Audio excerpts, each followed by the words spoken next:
nature, elle est bien faite. Et pourquoi chercher sans arrêt à la combattre, à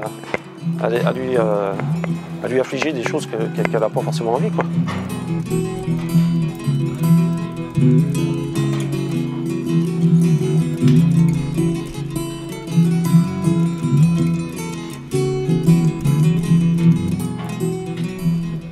J'ai commencé à m'impliquer dans le développement durable et l'écologie il y a environ une dizaine d'années. Au début, en faisant du mécénat au travers de différentes associations. Et il y a 3 ans maintenant, j'ai décidé de créer le fonds de dotation Itantia pour mieux maîtriser les dossiers que nous validons.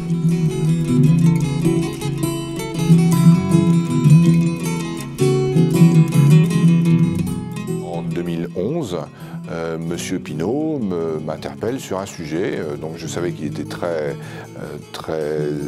motivé et impliqué dans les questions de l'environnement, du développement durable. Le développement durable chez Itantia est une particularité que nous développons déjà depuis une dizaine d'années par des dossiers simples et concrets tels la réduction des émissions de CO2, des véhicules hybrides, une réduction de nos consommations de chauffage, etc.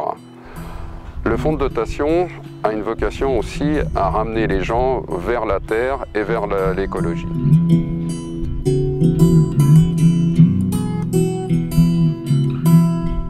Et c'est là qu'il m'a posé une question très directe en me disant voilà, j'aimerais mettre un projet en marche, qui est celui de l'acquisition de terres pour ensuite mettre un agriculteur bio, une production bio sur cette exploitation.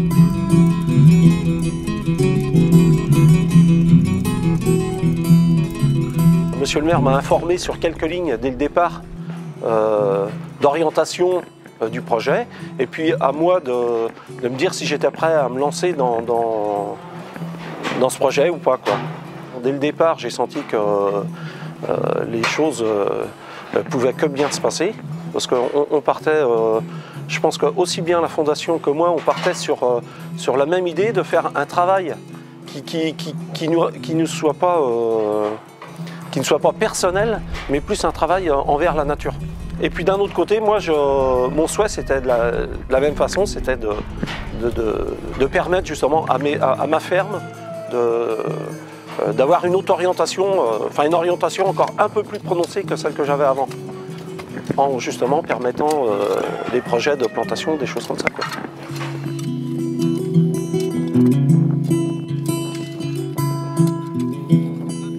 Il me semble aussi important aujourd'hui, dans une région telle que l'Anjou, de pouvoir produire sur place pour la consommation des habitants.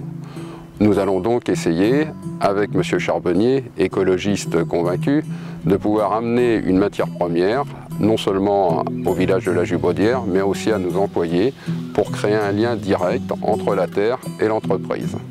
Il est bien évident aussi que ce projet a pour but d'impliquer les collaborateurs et démontrer que l'entreprise sait aussi s'impliquer dans le tissu rural et dans le développement de l'activité qui est liée.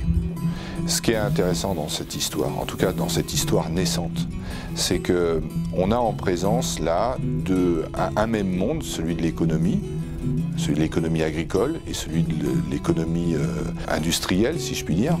Et je pense qu'il y a là probablement un modèle économique tout à fait novateur, parce qu'à imaginer, qui peut demain, non pas forcément être la référence, mais être en tout cas une référence autour, et puisque de toute façon on n'a qu'une seule terre, autour des problématiques des questions de développement durable, d'environnement, qui soient pérennes.